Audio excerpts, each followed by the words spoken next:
तेजस्विनावधीतमस्तु मा विद्विषावहै। ओम शांति शांति शांति। आप्यायन्तु ममङ्गानि वाक्प्राणश्चक्षुश्रोत्रमतो बलमिन्द्रियाणि च सर्वाणि। सर्वं ब्रह्मोपनिषदं माहं ब्रह्म निराकुर्याम् मा ब्रह्म निराकरोत्। अनिराकरणमस्त्वनिराकरणं मे अस्तु। तदात्मनि निरते यौपनिषत्सु धर्माः ते मयि सन्तु। ओम शांति शांति शांति।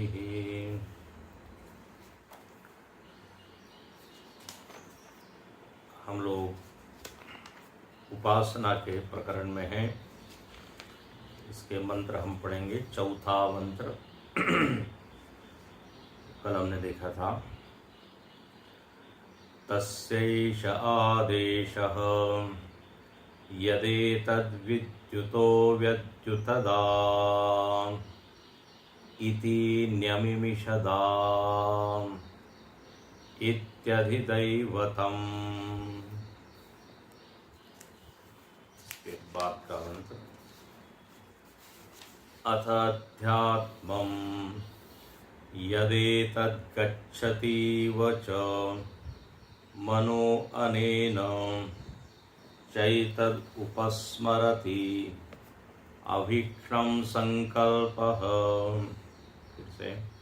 अथाध्यात्मं यदेतद्गच्छतीव च मनो अनेन चैतदुपस्मरत्यभीक्षणं संकल्पः। आख्यायिका के पश्चात अब श्रुति माता यहाँ उपासनाएं कुछ बताती है। जैसा कि आप जानते हैं, वेद में ब्रह्म के स्वरूप का वर्णन है।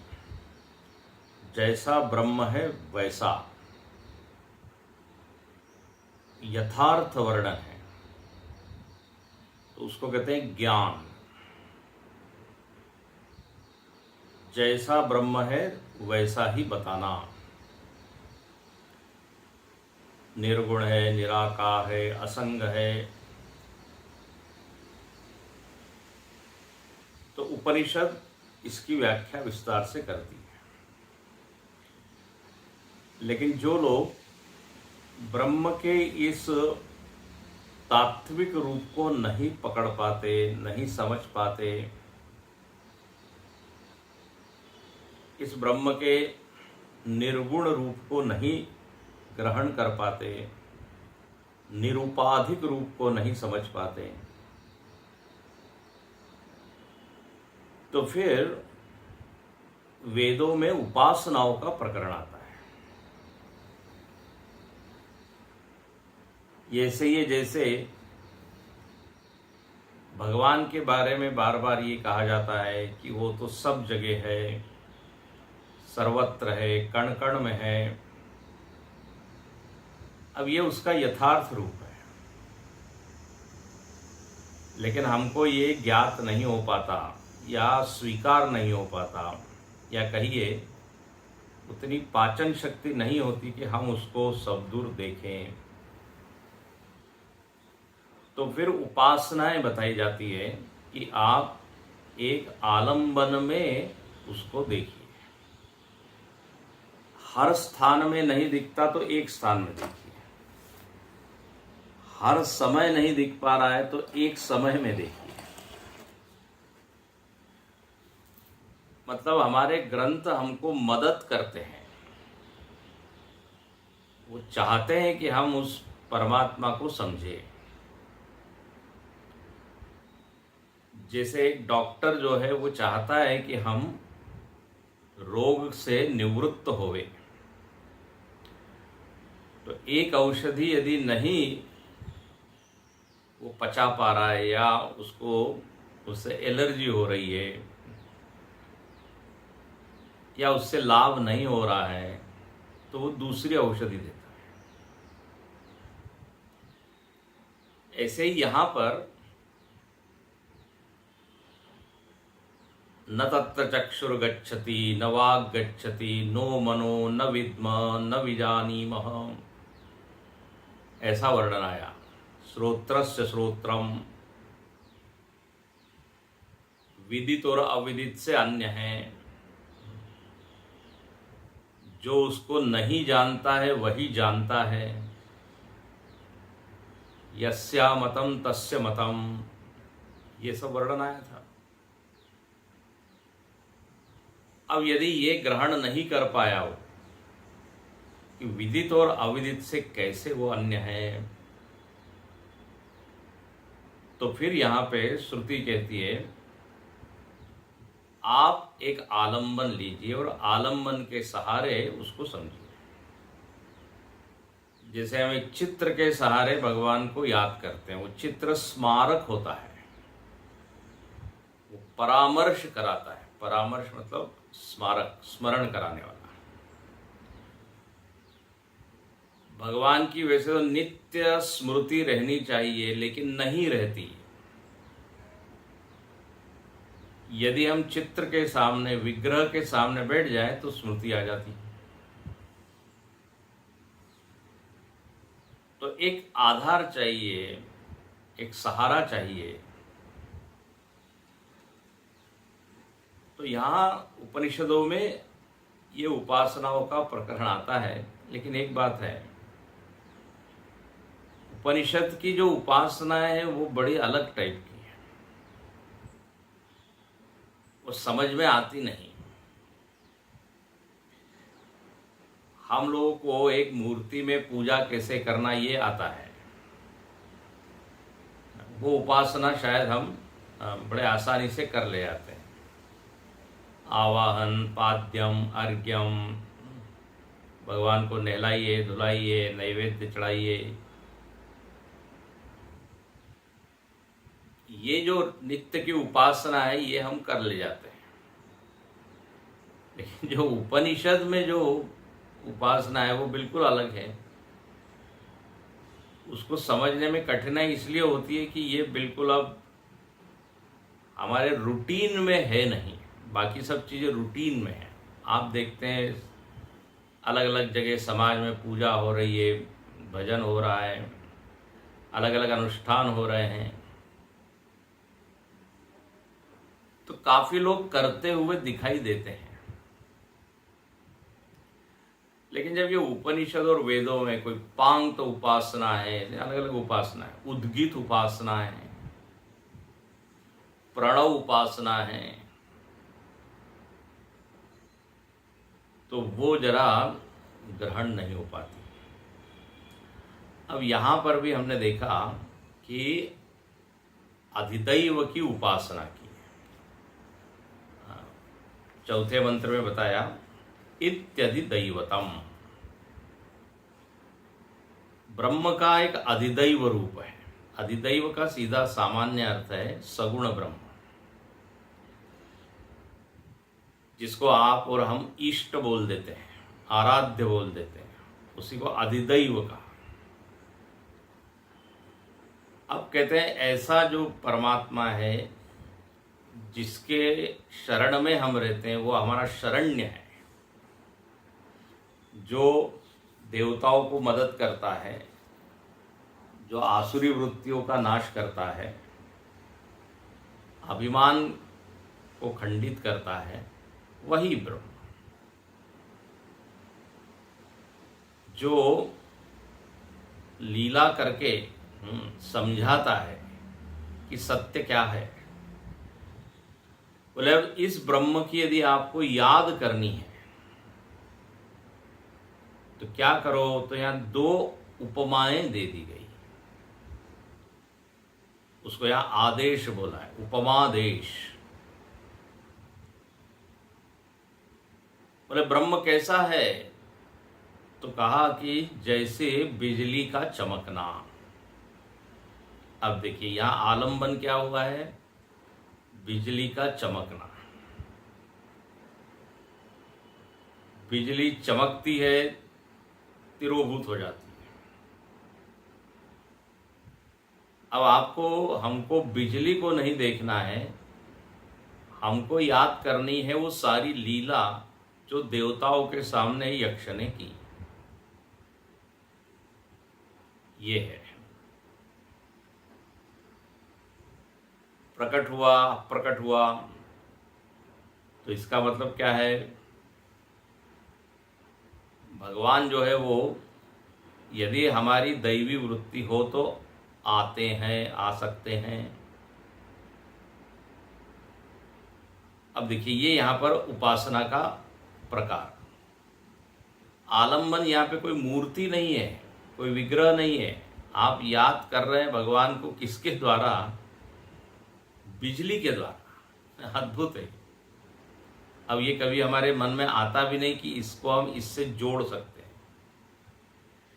ध्यान सकना, इसमें कॉन्टेक्स्ट क्या है, इधर आख्यायिका हुई है, उसमें ब्रह्म का आविर्भाव, तिरोभाव हुआ है। अब बोले इस ब्रह्म को समझना है, याद रखना है, तो जब ये बिजली चमके तो आप पूरी लीलाओं को याद करें। ये उपासना है। अच्छा बोले बिजली तो हमेशा चमकती नहीं है, वो तो बारिश के दिन में ही होती है।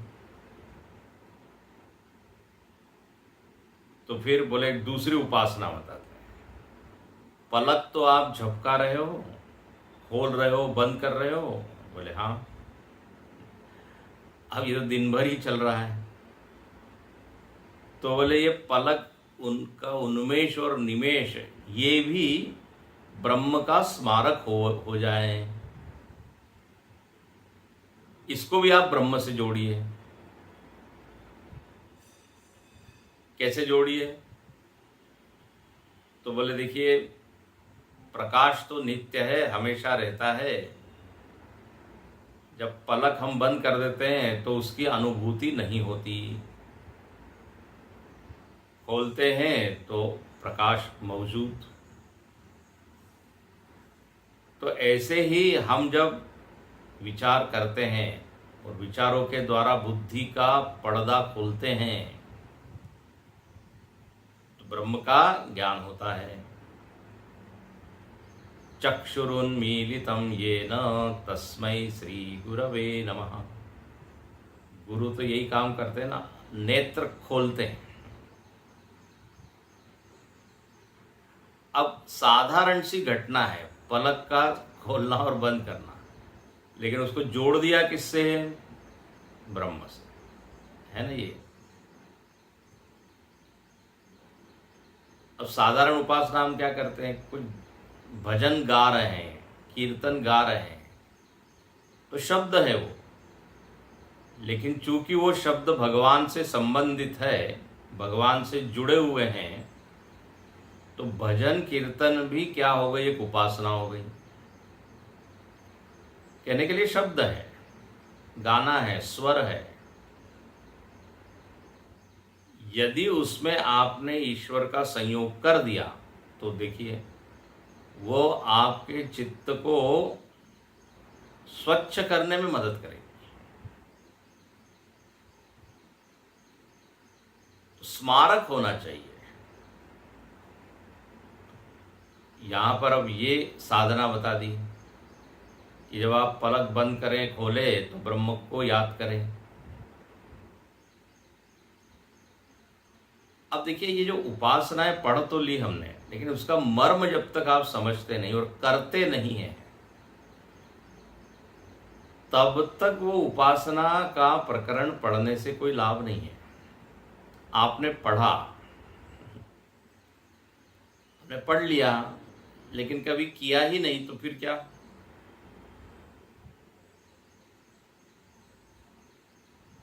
पूजा करनी चाहिए, पूजा के सारे मंत्र ये बोलने चाहिए, ये सब याद कर लिए, लेकिन कभी पूजा की नहीं। तो उपासना एक ऐसी चीज जो करणीय है, करने योग्य है।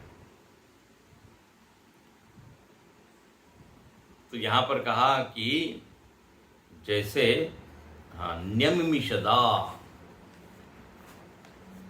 पलक खोल रहे हैं बंद कर रहे हैं। जैसे कल आपको बताया कि बिजली चमक रही है तो याद कीजिए कैसे यक्ष वहां पे प्रकट हुआ। बिजली तिरोभूत हुई तो कैसे वहां यक्ष इंद्र के सामने तिरोभूत हो गया, ये याद कीजिए। जैसे प्रभु श्री रामचंद्र जी जब जंगल में है, कल आपको एक दो उदाहरण दिए थे, कमल खिलते हुए वो देख रहे हैं तालाब में, सरोवर में, तो भगवान क्या बोलते हैं?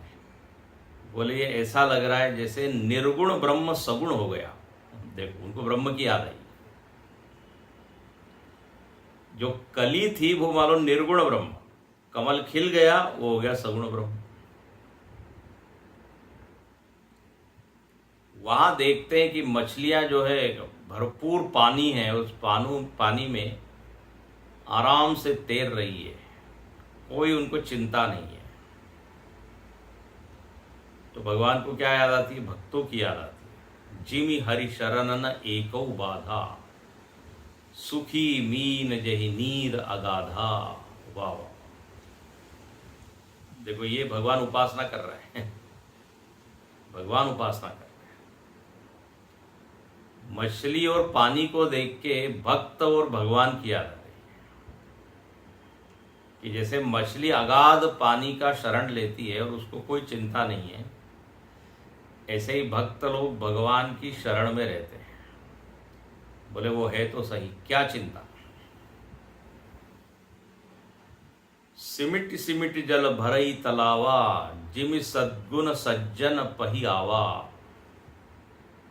वहां वो देखते हैं कि बारिश का पानी बह बह के तालाब में इकट्ठा हो रहा है।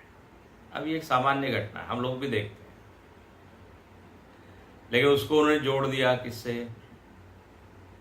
तो कहते हैं सारा पानी उस नीचे जगह में सरोवर में इकट्ठा हो रहा है। ये ऐसा ही है जैसे सज्जन के पास सारे सद्गुण एकत्र होने लगते हैं। क्या सुंदर उपमा है। जहां आप थोड़े विनम्र हुए, विनयी हुए, सज्जन बने, कि अच्छे अच्छे गुण उसमें आने लगते हैं। मेंढकों की आवाज में भगवान जो है वो वेद ध्वनि सुन लेते हैं। वेद पढ़ई जनु बटु समुदाय, दादर धुनि चहु दिसी सुहाई। टर्र टर्र में भी वेद। तो उपमेय क्या है? बोले वेद। उपमान क्या है? तो मेंढक की आवाज। उस मेंढक की आवाज के सहारे वेद मंत्रों का ध्यान कर रहे हैं। साधर्म क्या है? तो बोले दोनों में नाद हो रहा है, नाद, ध्वनि।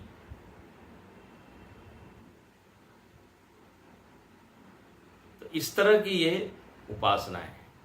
भगवान ने वहां रामायण में ये उदाहरण के द्वारा समझाया कि सामान्य घटना में भी आप उच्च परमात्मा का ध्यान कर सकते हैं, लीलाओं का चिंतन कर सकते हैं। अब यहाँ जैसे बिजली और पलक का बताया, बोले इससे भगवान की लीला का ध्यान करो। यक्ष की लीला जो हुई है, ये लीला चिंतन ही भी क्या है? एक तरह की उपासना है। क्योंकि आप जो घटनाएं हैं उस घटना को याद करते हैं तो चित्त जो है वो भगवान से जुड़ जाता है।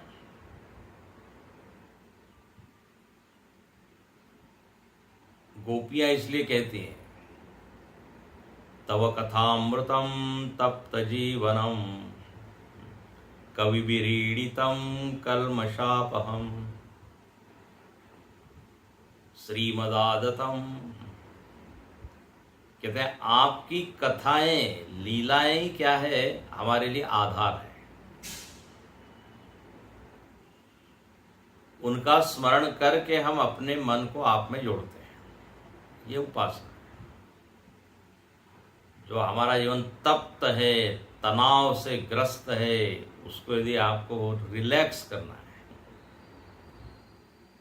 क्या करें आधार, तो बोले लीला। देखो यहाँ पर जो ये उपासना बताइए कि आप इसके द्वारा यक्ष का या ब्रह्म का ध्यान करें, इसी का विस्तार जो है रामायण भागवत इत्यादि में हो जाता है।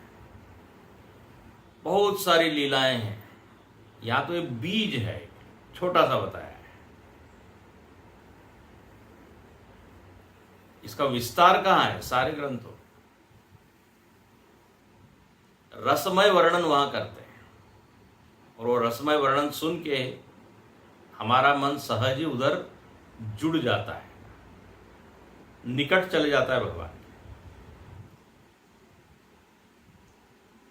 कल्मषापहम, ये उपासना क्या करती है? कल्मष, चित्त का जो कालुष्य है उसको हटा देती है। बार बार यदि हम उपनिषद के इन मंत्रों का स्मरण करें और उस पूरे प्रकरण को याद करें तो अभिमान कम होगा कि नहीं? याद आ जाएगा। देखो अग्नि और वायु ने कितना अभिमान से बोला और कुछ भी नहीं चलाओ, तो याद आया तो अपनी ओर भी ध्यान जाएगा। तो चित्त का जो कलुष है वो कम होगा कि नहीं? मौलिक परिवर्तन जो आता है व्यक्ति के अंदर वो भीतर से ही आता है। सत्संग और ये लीला श्रवण ये एक बहुत बड़ा साधन है इस काम को करने में। गुरुदेव ने एक बहुत अच्छी बात लिखी। किसी ने पूछा गुरुदेव से कि आपको कौन प्रेरणा देता है इतना काम करने के लिए? आप 18-19 घंटे लगे हैं, 30-35 वर्ष तक बताइए लगे रहे। बोले इसका प्रेरक कौन है? What is the source of inspiration? तो उन्होंने कहा कि I have found this knowledge as an instrument. ये जो भगवान का ज्ञान है वो एक साधन है। किसमें साधन है? तो बोले पॉजिटिव चेंज के लिए, सकारात्मक परिवर्तन के लिए ये एक बहुत बड़ा साधन है।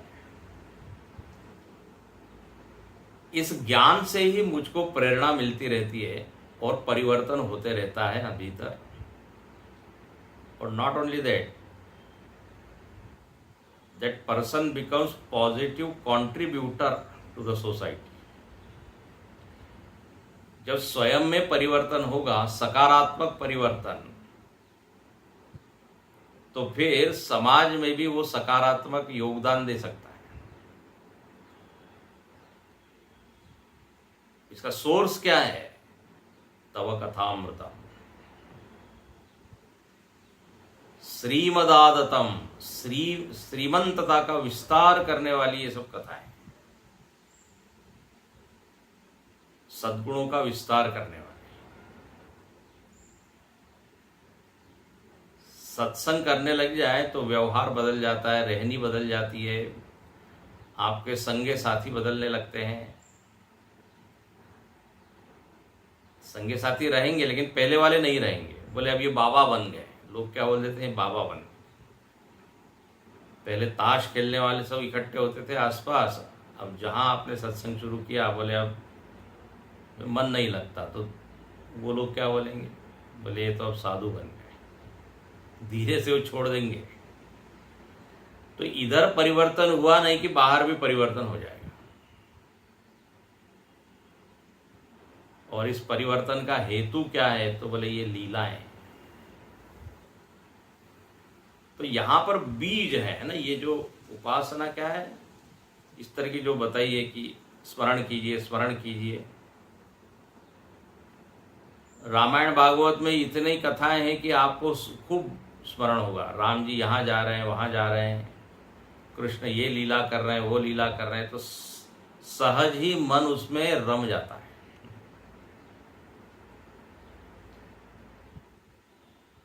तो यहाँ पर ये अधिदैव की उपासना बताई। अच्छा, अब आगे चलें। अथ अध्यात्मम,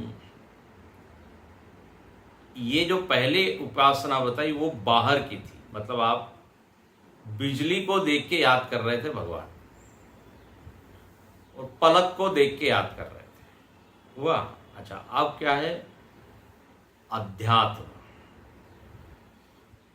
अध्यात्म का यहां अर्थ भाष्यकार कहते हैं, पहले मंत्र पढ़ लें। अथ अध्यात्मम यदेतद् गच्छति वच मनः। बोले अब अध्यात्म उपासना बता रहे हैं, अध्यात्म आदेश दे रहे हैं। आदेश का कल हमने अर्थ देखा, उपमा के द्वारा उपदेश किया जा रहा है उसी ब्रह्म का, सेम ब्रह्म, हाँ, जिसकी चर्चा आख्यायिका में हुई, उसी ब्रह्म को हम कैसे याद करें, कैसे मन उधर ले जाए। तो यहां लिखते हैं यदेतद् गच्छति वच मनः। बोले आपके पास मन है? बोले हाँ है। और ये मन कैसा है? तो बोले भटकने वाला मन है। गच्छति, जाने वाला मन है। हाँ, बोले है। अब इस चलते हुए मन में आप ब्रह्म को देखिए। ओ गच्छति वच मन अनेन च एतद् उपस्मरति। ये देखिए, मन अलग अलग चीजों का क्या कर रहा है? स्मरण कर रहा है। तो बोले ये जो मन का जाना है, अलग अलग चीजों का, विषयों का स्मरण कर रहा है, बस बस बोले वहीं पर आप ब्रह्म का भी स्मरण कर सकते हैं।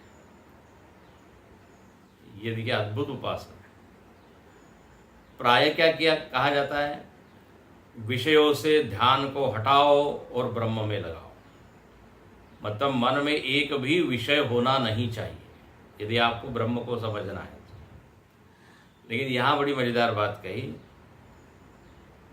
अभी हम देखेंगे भाष्य में। बोले जब ये मन विषयों का स्मरण कर रहा है, उस समय वो ब्रह्म का भी स्मरण कर रहा है। हाँ, ये कैसे क्या? और बार बार मन विषयों की ओर जा रहा है, तो बार बार आप ब्रह्म का ध्यान कर सकते हैं। विषयों की ओर जा रहा है, मानो कि वो मन ब्रह्म की ओर ही जा रहा है। ये कैसे क्या? भाई विषय का ध्यान तो करेंगे तो विषय ही याद आएगा, ब्रह्म कहां से याद आएगा? यह अध्यात्म उपासना है। अध्यात्म मतलब आपको बताया था, शरीर मन बुद्धि जिसमें हमारी आत्म बुद्धि है उसको कहते हैं अध्यात्म। तो मन भी अध्यात्म है, शरीर भी अध्यात्म है। तो यहां पे उपासना ये बताई जा रही है कि जहां मन है वही ब्रह्म है।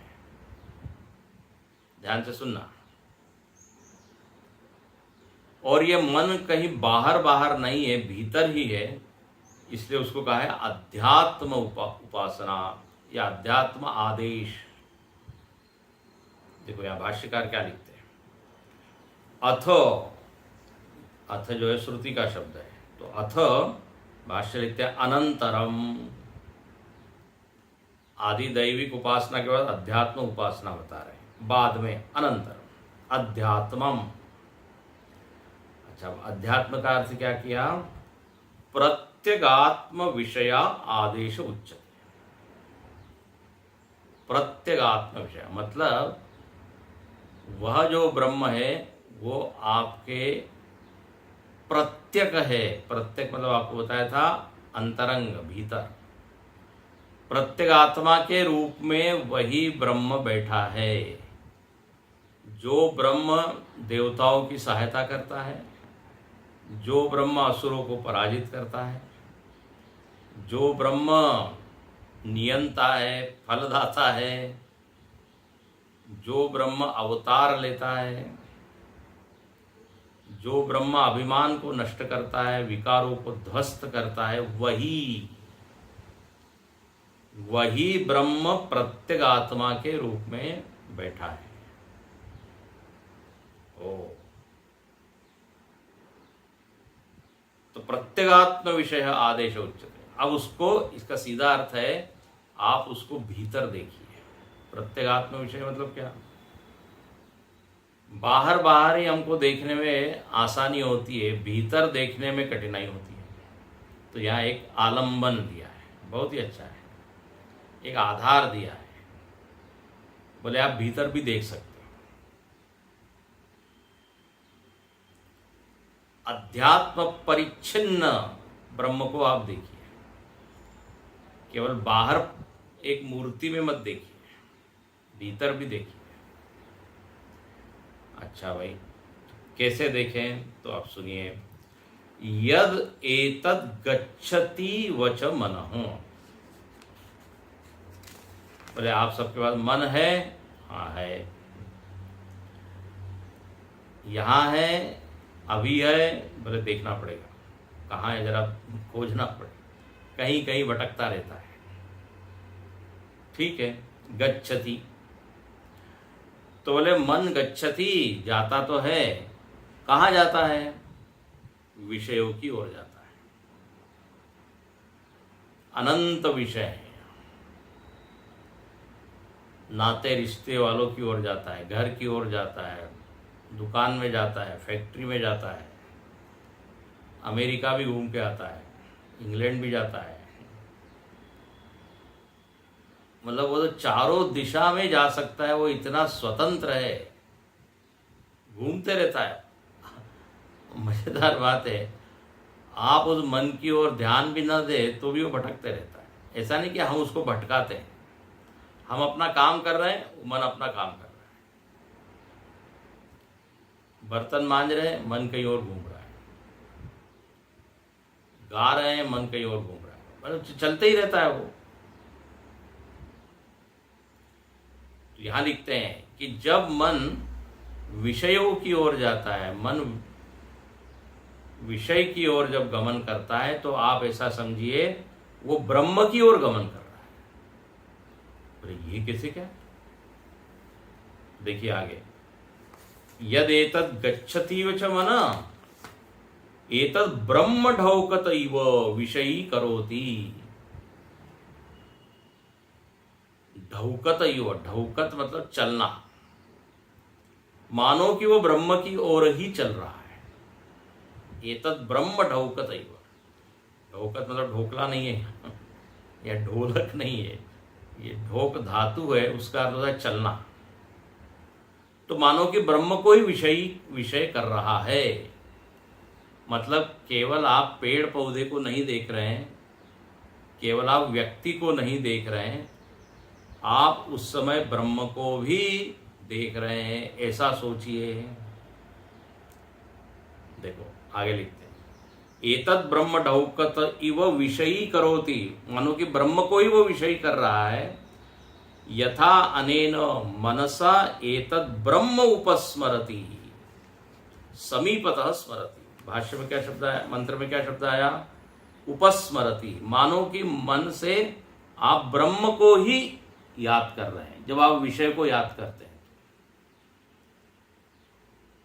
मनसा एतद ब्रह्म उपस्मरति, उपस्मरति मतलब समीपतः स्मरति। उप का मतलब था निकट। अब बोले ये आप बार बार कह रहे हैं, ये समझ में नहीं आ रहा है। भाई विषय का स्मरण करेंगे तो विषय का ही स्मरण होगा ना, ब्रह्म का कहां से स्मरण होगा? तो अब देखिए यहां रुक के आपको बताएं, जब मन विषय की ओर जाता है तो उस विषय की वृत्ति बनती है। ठीक है, मन तदाकार होता है। वृक्ष को देखा तो वृक्षाकार हो गया, घट को देखा तो घटाकार हो गया, और हमने घट को जाना कि घट है, पट है, पेड़ है। अब जरा ये बताइए, जब आपने उस घट को जाना तो वहां पे ब्रह्म था कि नहीं? उस घटाकार वृत्ति का प्रकाशक या दृष्टा ब्रह्म था कि नहीं? हाँ बोले था, उसके बिना तो घटपट का ज्ञान होगा ही नहीं। ऐसा होगा क्या कि मन विषय की ओर चला गया और ब्रह्म यहीं छूट गया, चेतन यहीं छूट गया, मन चला गया वहां कहाँ, जंगल में, और वो जंगल को देख रहा है। और ब्रह्म कहाँ छूट गया, घर में। ऐसा नहीं होता। विषय का यदि हमको ज्ञान हो रहा है तो विषय के साथ साथ चैतन्य भी वहां है कि नहीं। देखो बड़ी बारीक चीज है ये। इस उपासना को समझने के लिए पहले आपको शांति से बैठना पड़ेगा, मन को देखना पड़ेगा, कहाँ कहाँ जा रहा है इस ओर ध्यान देना पड़ेगा। और ये ध्यान देना पड़ेगा कि वो जहां भी जाए, जाने की कोई उसमें मतलब दिक्कत नहीं, जा कहीं भी घूमे, लेकिन जहां भी जाएगा वहां दृष्टा तो रहेगा ना। तो यहां उपासना क्या बताई कि आप उस विषय की ओर मत ध्यान दीजिए, ध्यान इस ओर दीजिए कि उस विषय का प्रकाशक वहां मौजूद है। तो मानो कि वो मन केवल विषय की ओर नहीं जा रहा है, ब्रह्म की ओर भी जा रहा है। यदि आपने ध्यान दे दिया ब्रह्म की ओर, आपको याद आई किसी व्यक्ति की, तो व्यक्ति की याद तो आई, उस व्यक्ति का ज्ञान तो हुआ, लेकिन ज्ञान किसके कारण हुआ उसका भी जरा ध्यान कर लीजिए। है ना मजेदार। ये ऐसा ही है जैसे आप यदि पेड़ को देख रहे हैं आंख से, ठीक है, आंख से पेड़ को देख रहे हैं, तो हमारा ध्यान किधर जाता है, पेड़ की ओर। अच्छा, अब पेड़ की ओर यदि आप देख रहे हैं और पेड़ का ज्ञान हो रहा है, तो क्या बिना आंख के हो रहा है। जहां पेड़ का ज्ञान है वहीं आंख भी है कि नहीं। ऐसा तो नहीं कि आंख घर में रह गई और पेड़ वहां है जंगल में और उसका हमको ज्ञान हो रहा है। जहां विषय है वहीं उसका प्रकाशक भी है। अब सामान्य चीज में होता क्या है, सामान्य व्यवहार में हमारा ध्यान केवल प्रकाश की ओर ही जाता है। शत्रु, मित्र, पुत्र, पत्नी, इन सब का ज्ञान हो रहा है तो उन्हीं का ज्ञान होता है, लेकिन जिसके द्वारा ज्ञान हो रहा है उस ओर ध्यान नहीं जाता। ये बहुत सूक्ष्म साधना है। तो यहां पर कहते हैं कि आप पेड़ को देख रहे हो तो पेड़ का ध्यान कीजिए, no doubt, no problem, but जरा आंख की ओर भी आंख कर लीजिए कि अच्छा इसके कारण हो रहा है। तो आप जिसको भी देख रहे हैं उसके साथ में आप आंख को भी देख रहे हैं कि नहीं, या आंख की उपस्थिति वहां होनी चाहिए कि नहीं, जहां जहां आंख जा रही है। तो समकाल में दो चीज का ध्यान हो रहा है या होना चाहिए, विषय और विषय का दृष्टा या प्रकाशक। तो आप शांति से बैठे हैं और मन जा रहा है इधर उधर, लेकिन अब ये देखिए कि ये मन को कौन जान रहा है। ये उपासना हो गई। यहां पर यह नहीं कहा कि आप विषयों का ध्यान मत कीजिए, विषयों को बदलिए, विषय को रोक दीजिए, बोले नहीं नहीं, बस उस विषय के साथ दृष्टा को भी जरा देख लीजिए। तो इस उपासना से क्या होगा मालूम है, विषय धीरे धीरे खत्म हो जाएंगे। विषयों की संख्या या विषयों को जो महत्व हम दे रहे हैं, शत्रु, मित्र इत्यादि, उसकी ओर से ध्यान हट के अपनी ओर चला जाएगा। तो यहां पे आलंबन क्या है, उपमान क्या है, मन, मन का जाना। उपमेय क्या है, ये अध्यात्म ब्रह्म जो भीतर बैठा है, अध्यात्म ब्रह्म। और साधर्म क्या है? तो बोले समकाल में जब मन अभिव्यक्त होता है तो उसी समय ब्रह्म भी अभिव्यक्त होता है। जिस समय विषय का ज्ञान हो रहा है उसी समय हमको दृष्टा का भी ज्ञान हो रहा है। ये साधर्म है। समझ में आया तो ठीक है, नहीं तो छोड़ दीजिए। उपमान क्या बताया? उपमान मतलब जिसके जरिए आप ब्रह्म का ध्यान कर रहे हैं, मन उपमान हुआ। उपमेय क्या हुआ? ब्रह्म, प्रत्यगात्मा। और अभिव्यक्ति ये साधर्म है। जब विषय को देखते हैं तो मन भी अभिव्यक्त हो रहा है और तत्क्षण ही दृष्टा भी अभिव्यक्त हो रहा है, मतलब दृष्टा का भी ज्ञान हो रहा है, यदि आपने ध्यान दिया तो। नहीं तो ध्यान हमारा किधर होता है? विषय पर ही होता है। तो यहां पर लिखते हैं कि जब विषय का वो स्मरण करता है तो ब्रह्म का भी उपस्मरण करता है। उपस्मरति समीपतः स्मरति साधकः अभीक्ष्णम। अभीक्ष्णम का अर्थ क्या है? भृशम, बार बार संकल्पश्च मनसः ब्रह्म विषयी मन उपाधिकत्वात् मनसः संकल्प स्मृत्यादि प्रत्ययैः अभिव्यज्यते। अभिव्यक्त होता है। अब आप संकल्प कर रहे हो, स्मरण कर रहे हो, कोई भी भावना आ रही है, तरह तरह के जो ये प्रत्यय चल रहे हैं, प्रत्ययों का जो प्रवाह हो रहा है, उन प्रत्ययों में हजार तरह के विषय हैं, लेकिन हर प्रत्यय में वो ब्रह्म अभिव्यक्त हो रहा है।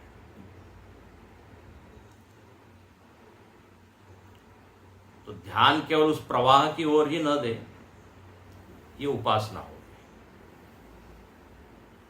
समकाल में आप जब विषय को देख रहे हैं उसी समय अपनी ओर भी देखिए, ये बड़ा अद्भुत। तो ब्रह्म विषयी क्रियमाणम इव, मानो कि जब आप विषय को देख रहे हो तो फिर किसको देख रहे हो? ब्रह्म को ही देख रहे हो, क्योंकि उसके बिना तो विषय का ज्ञान होगा ही नहीं। विषय का ज्ञान हो रहा है तो वहां चैतन्य को होना चाहिए। तो आपने वृत्ति को, विषय को क्या बना लिया? एक आलम्बन, एक आधार।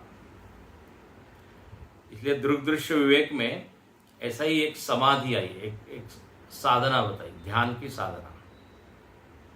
उसमें यही बताया कि आप क्या कीजिए, कामाद्याश्चित्तगा दृश्याः, काम, संकल्प, संदेह, ये सब के सब आ रहे हैं, तत्साक्षित्वेन चेतनम ध्यायेत्।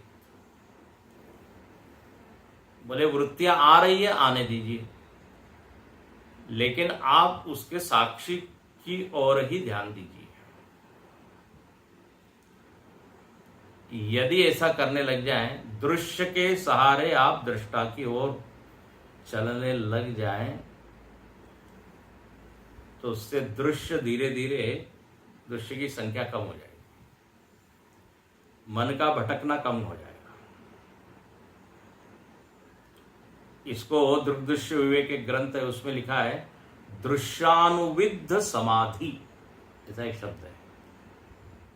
अनुविद्ध मतलब जोड़ना, बांधना। दृश्य के साथ आप बंध के, आप उसका सहारा लेकर दृष्टा की ओर चल रहे हैं। वैसे तो दृष्टा की याद आती नहीं, तो वृत्तियां आ रही है तो वृत्ति के सहारे वृत्ति के दृष्टा को देखें। जैसे आपको याद हो, प्रतिबोध विदितम मतम अमृतत्वम ही विंदते, वहां पर भी यही साधना बताई थी। बोधम बोधम प्रति ब्रह्म एवं विदितम। हर वृत्ति में ब्रह्म विदित है, ब्रह्म ज्ञात है, ब्रह्म समझ में आता है। यदि हम ध्यान दें तो, ये बार बार हम कह रहे हैं। तो यहाँ पर कहते हैं कि जब मन जलता है विषयों की ओर, तो मानो कि वो ब्रह्म की ओर ही चल रहा है, क्योंकि बिना ब्रह्म के मन तो चल नहीं सकता, रह नहीं सकता। तो चाहे संकल्प हो, स्मृति हो, तरह तरह के विचार। तो विचारों में विषयों की तो अनेकता है। कभी भूतकाल का ध्यान आएगा, कभी भविष्य काल का, कभी वर्तमान काल का। तो यहां विषयों का निषेध करने के लिए नहीं कहा है। प्राय हम लोग क्या सुनते हैं, निर्विचार हो जाओ, विचार शून्य करो, विचार शून्य अवस्था में ही ब्रह्म का ज्ञान होता है, प्राय हम ये सुनते हैं। लेकिन यहां पर क्या कहा, हम बोले लेट इट गो, जाने दो मन को,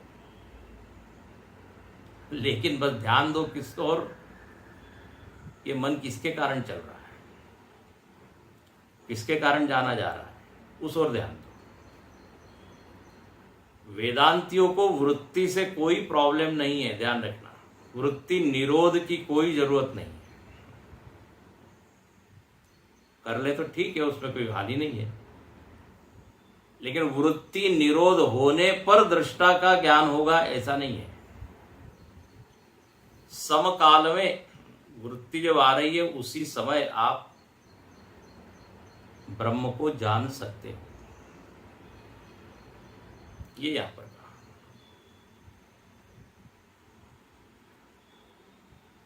तो ये अध्यात्म आदेश है, क्योंकि आप बाहर नहीं जा रहे हैं, भीतर ही जा रहे हैं। तो प्रत्यय ही अभिव्यज्यते ब्रह्म विषयी क्रियमाणिव, ब्रह्म ही मानो कि उस मन का विषय बन रहा है। अतः स एष ब्रह्मण अध्यात्म आदेश। इसलिए ये जो साधना है या ये जो उपासना है, ये क्या है, आध्यात्मिक उपासना है। ब्रह्म की आध्यात्मिक उपासना या आध्यात्मिक आदेश। अच्छा, और यहाँ अगली पंक्ति में स्मरण कराते हैं, उसको पढ़ के पूर्ण करते हैं।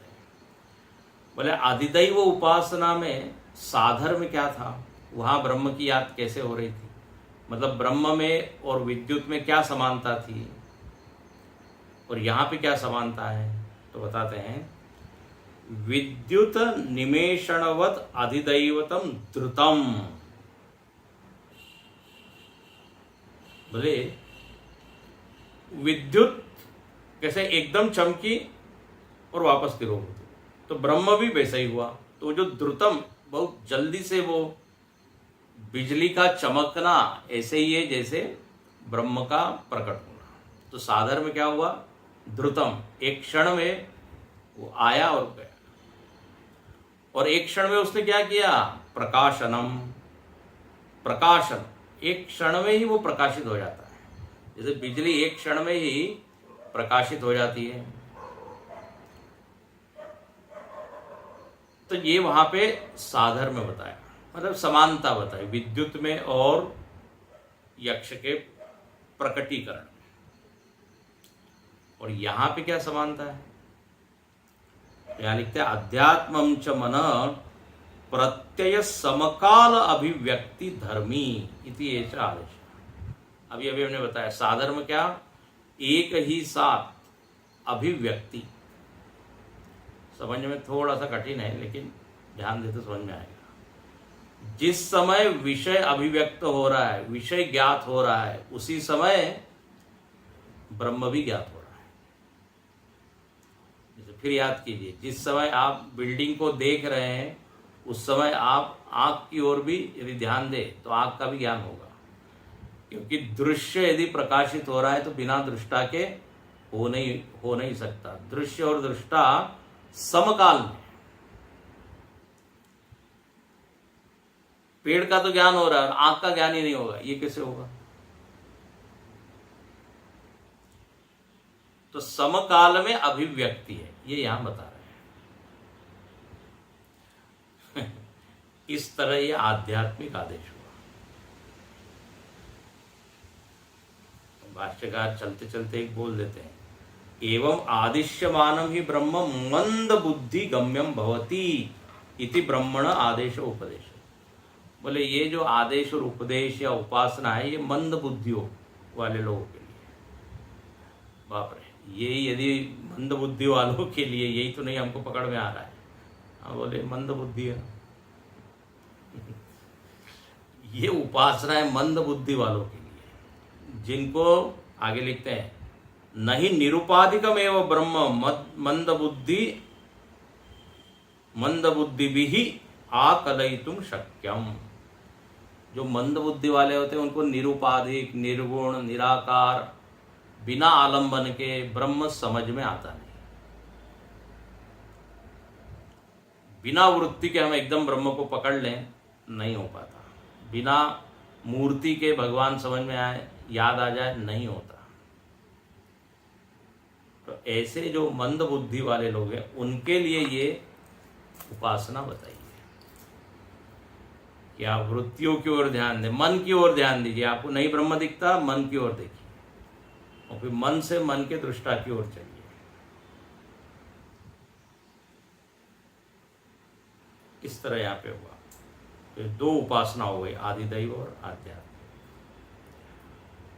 ओम पूर्णमद पूर्णमिदं पूर्णात् पूर्णमुदच्यते पूर्णस्य पूर्णमादाय पूर्णमेवावशिष्यते। ओम शांति शांति शांति। हरि ओम। श्री गुरुभ्यो नमः। हरि ओम।